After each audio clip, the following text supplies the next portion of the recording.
So the significant breaking news today. Manchester City have been charged by the Premier League with numerous alleged breaches of financial rules. Our chief reporter, Kaveh Solokol, still with me.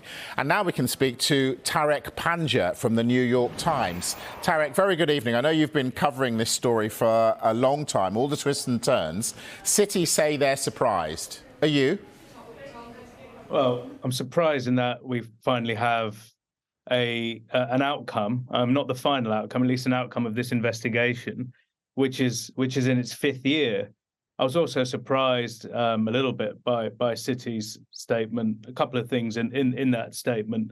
One of I think it was your correspondent there outside the stadium. He said they're kind of content that they can now have their case cleared and there's no issue of time bar. But it was Manchester City that used the time bar argument to win at CAS. If they wanted, I guess, all of that to be cleared up at CAS, that wouldn't have been an argument that they would have used. So that was quite amusing. And I think the other part of this is they've said that they're surprised given how much assistance they've given to the investigation, how many documents they provided.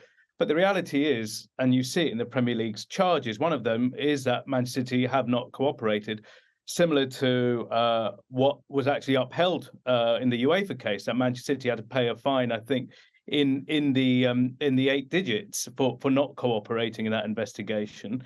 And in fact, Man City took the Premier League to the High Court because they didn't want to hand over documents related to this case.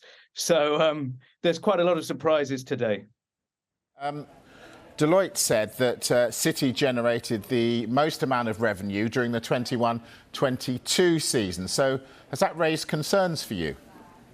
No, it's not. If you look at Man City's balance sheet, it's there. But the question is, these sponsorship deals, these related transactions are with parties in the United Arab Emirates. Yes, Manchester City have managed to accrue new sponsors. They've been playing this incredible football thanks to this kind of team building effort over the last decade, and that will bring, more attention to them and more sponsors. But the bulk of their money is still coming from these corporations in the UAE, and clearly the Premier League has seen there's a problem with that. UEFA has seen there's a problem with that. My point with the Deloitte report, which I find I guess kind of strange, is this team does not have the fan base of a Manchester United, a Barcelona, or Real Madrid. Yet commercially, it seems to be beating some, if not all, of those teams. And you have to wonder, how does that work when you have in some cases, a much smaller global audience to what you're doing? It doesn't matter how well they're playing or how well they're winning. The audience for this team clearly is smaller than the others. And the Deloitte report said, Man City are going gangbusters and have bested most of those teams. OK, now a lot of information was leaked, as we know. Why is it only Manchester City in the spotlight? Well, I guess this investigation is related to Manchester City. This is the Football Leaks case, the Der Spiegel stories, and in this case it's Man City in the headlines. But there were other cases. I mean, let's not forget the FIFA president. In fact, he's under investigation in Switzerland for allegedly having these secret meetings with the Attorney General. It's cost the Attorney General of Switzerland his job, thanks to the details that were revealed by Football Leaks. So it's not, Man City being targeted unfairly. This is one case involving one club. There have been other cases across Europe that have been, involving tax affairs, tax avoidance that have already been successfully prosecuted across Europe. This isn't Man City being targeted on their own. This is the ripples of a broader set of stories that were published by the German news magazine Der Spiegel on the back of the fruits of this hacker Rui Pinto, who himself, I believe, is on trial at the moment in Portugal, and that case is about to reach its own conclusion. City fans will say, though, there's an agenda against their club. How would you answer that? Well, I think every football fan, I mean, whoever you support, and if you're in under the spotlight of this, you'll think that they're out to get you. But if the facts speak for themselves, there's been an investigation, there is a process at the moment. Man City, as you said, I think before the break, are not guilty of anything. This process, which has now taken 5 years, believes they should be charged with, more than 100 breaches of the Premier League's rules dating back almost a decade, and that's a serious charge, serious offence, and that's going to be going through due process. And I think that's where it is. I think all fans, you support football teams with a fervour and a passion, and I think that's what they're exhibiting here. Okay. As we've said, and you've just said again, found guilty of nothing at the moment. If they are, what is the realistic punishment in your view?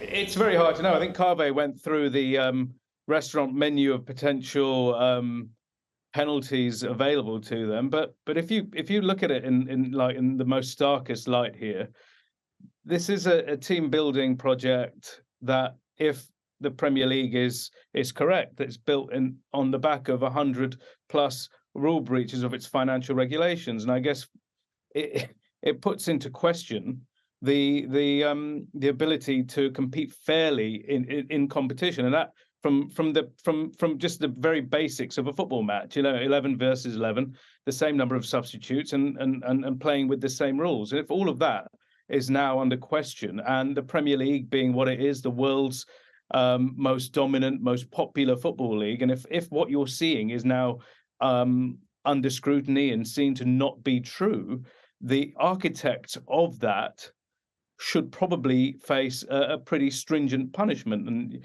you talked about potential expulsions and points deductions, but we are really in unprecedented territory.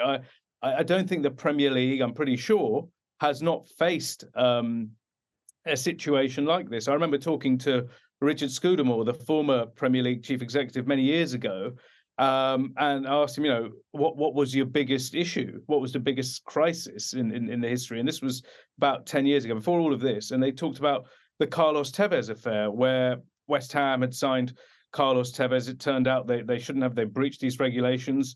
Sheffield United ended up getting relegated. And that was huge.